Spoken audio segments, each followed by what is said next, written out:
Please subscribe to Facetv Africa and turn the notification on. Facetv Africa, ẹ jọ̀ọ́ ẹ subscribe, hete.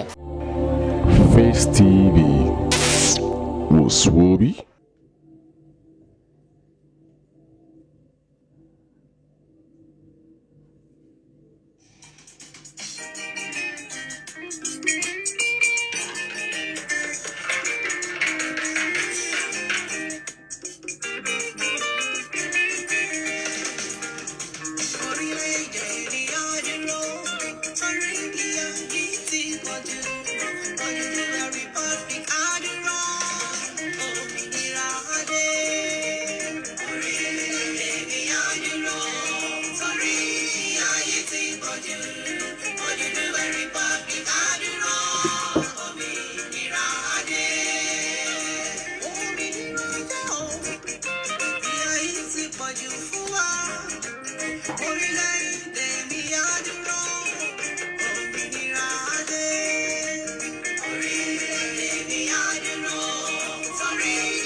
And a very good evening, good morning, and welcome to our late night broadcast. But let's enjoy this music a little bit while we get it set.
Mo kí gbogbo wa pé ẹ káalẹ́, ẹ káàbọ̀ sórí ètò.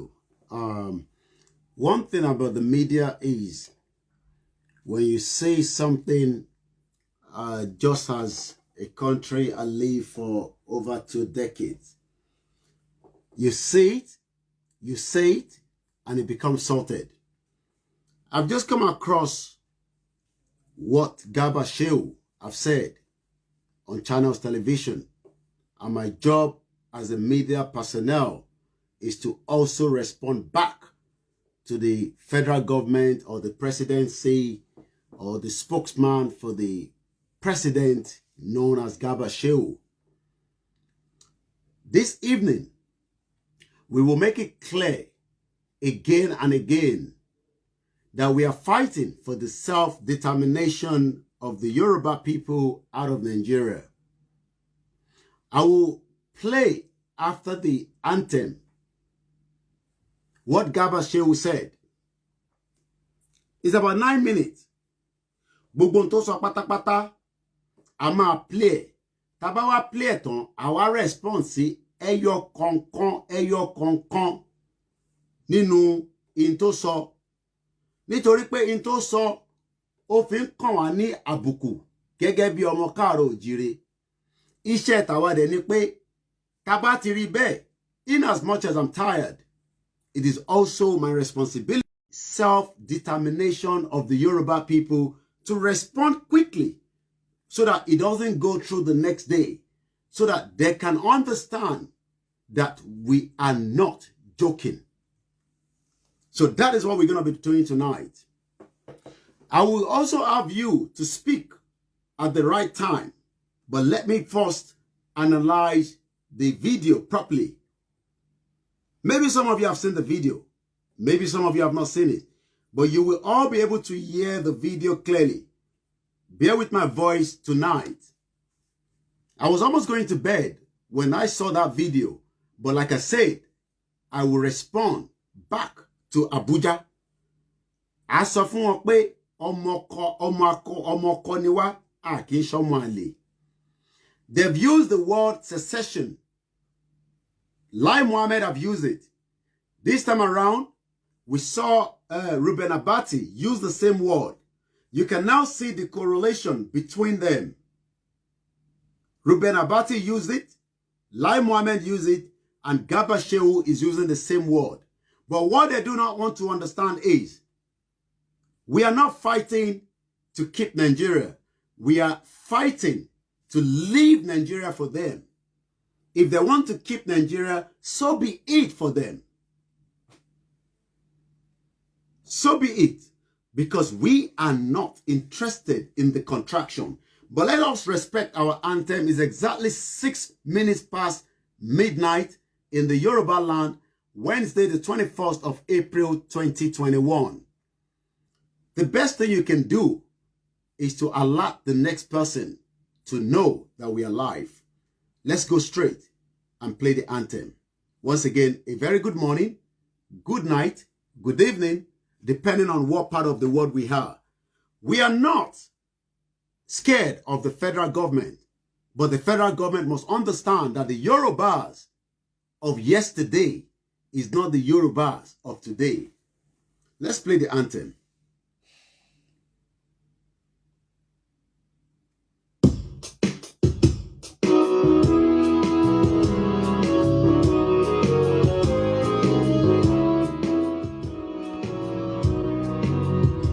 Iṣẹ́ wa fún ẹwà forílẹ̀-èdè wa, kàgbéga, kàgbéga, kàgbéga fàlérí. Ìgbàgbọ́ wa ni pé láti bẹ̀rù làgbọ́ mọ́. Kashishe, kashishe, kashishe, kajola. Ìṣọ̀kan àtòmìnira ni ẹ jẹ́ ká máa lépa. Tẹ̀síwájú fọ̀pọ̀ ire àtòhun tó dára. Ọmọ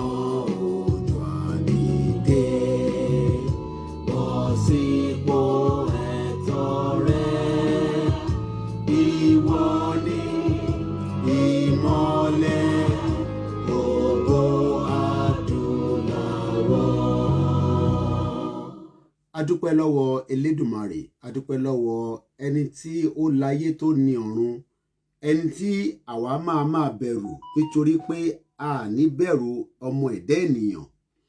Adúpẹ́ fún Ọlọ́run tí ó fún wa ní làákàyè láti lè jẹ́ ká tètè mọ̀ pé a ti wà nínú wàhálà, àfi ká yá jáde kúrò nínú wàhálà yẹn ká lè rí ọ̀nà kọjá. Àmọ́ àwọn tí wọ́n rò pé àwọn làwọn ni born to rule, àwọn làwọn ní Nàìjíríà, àwa fi máa yé wọn ní gbogbo ìgbà pé ọmọlúàbí tiwa kò kí ń ṣe òmùgọ̀, kò dẹ̀ ń ṣe ọ̀dẹ̀.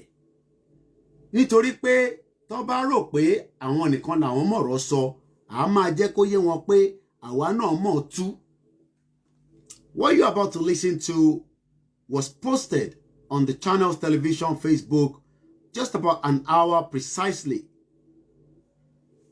And the headline is what I've also used on our broadcast this evening, or this morning rather. Buhari cannot be bullied by calls for secession, Garba Shehu. Let us first say to the world that we as Yoruba people, we are fighting for one thing: self-determination. That is what we are fighting for. But the word secession has been used for some time. One lo ọ̀rọ̀ yẹn mori yin be gbogbo ẹ̀yin sọ̀rọ̀sọ̀rọ̀ tí ẹ ti darapọ̀ mọ́ wa. But ká má bàa gba àsìkò púpọ̀. A gbọ́dọ̀ rí àwọn tí wọ́n sọ̀rọ̀ ká má fún wọn ní recognition. Bàbá ti rí wọn. Mori yin be Evangelist Israel Ọlá Ọdẹ́nìyí tí gbogbo wa mọ̀ sí Bàbá Èkìtì. Àsìkò tí kò sọrun fún ọmọ káàárọ̀ òjíire, àwa máa wá respond padà sí ìjọba federal government based on this audio or video that I'm going to play now. But before I play that, let us find out, what do we understand by the word secession? Kí ló ń pè bẹ́ẹ̀? Nítorí pé tá bá mọ meaning ẹ̀, a lè má mọ bóyá in tó ń sọ yẹn gan ṣé in tó ń bá wa wí ni. Kí ló dé tó ṣe ń sọ? Ṣé secession là ń sọ pé a fẹ́ ni àbí a fẹ́ kúrò nínú ìlú amúnisìn? So what I'm going to do now, I've gone on Google to find out the definition of what it means and what does it mean for a layman. Because when the spokesman of the federal government, Garba Shehu, used the same word, just like the two previous individuals that I mentioned at the beginning of the broadcast. Let's go back and read this. In the context of United States, secession primarily refers to voluntary withdrawal of one or more states from the union. In the context of the United States, secession primarily refers to voluntary withdrawal of one or more states from the union that constitute the United States, but may loosely refer to leaving a state or territory from a separate territory or a new state.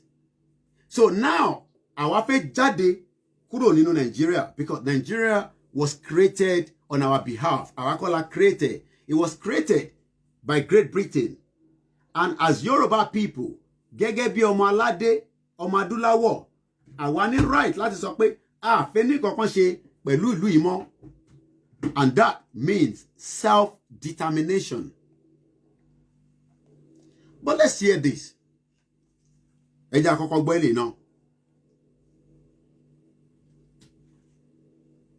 If there is one election outcome we can be sure of, it's that someone will want to secede. Whether it was over slavery, the first black president, or the worst white president, it turns out the only thing more American than apple pie is the desire to divide that pie into smaller, warring slices of pie.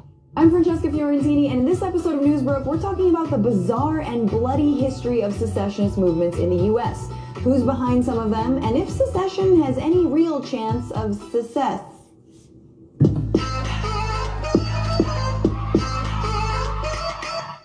Before I go on, subscribe to AJ Plus and make sure you turn on your notifications. Whether Joe Biden or Donald Trump wins the presidency, Americans on both sides of the political spectrum have levied threats. If Trump wins, Biden voter Bruce Springsteen is vowing to move to Australia. And if Biden wins, Trump... Please subscribe to Face TV Africa and turn the notification on. Face TV Africa, subscribe, hete. Face TV was Swoby.